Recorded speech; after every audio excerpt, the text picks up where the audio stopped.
ইউনুস নবীর নাম এমন কোনো বান্দা নেই জানে না। দেখো আল্লাহরে ডাকতে দেরি, ইউনুস নবীর ডাকে আল্লাহ সাড়া দিতেও দেরি করে না।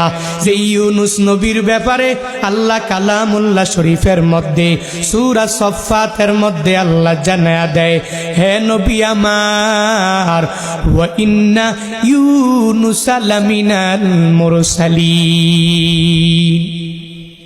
হে নবী আমার, ইউনুস নবী হলেন জলিল কদর একজন নবী, রসুলদের মধ্যকার একজন নবী। ও নবী, ওই নবী বিপদের মধ্যে পড়িয়া যখন দেখলো তার কওমের লোকেরা তার কেউ ঈমান আনে না, কওমের লোকেরা আল্লাহর প্রতি বিশ্বাস স্থাপন করে না, তার কওমের লোকেরা তার প্রতিও পূর্ণাঙ্গ ঈমান আনে না, তার কওমের লোকেরা তার কথাগুলোও মানতে চায় না, কি পরিমাণ পাগল পারা সে হয়ে গেল। বলে ইদ আবাকা ইলাল ফুলকিল মাশহুন, তখন সে পাগল পারা হয়ে গেল। সে নদীর মধ্যে ঝাঁপ দিবে, নৌকা দিয়ে এক জায়গা থেকে আরেক জায়গায় যাবে।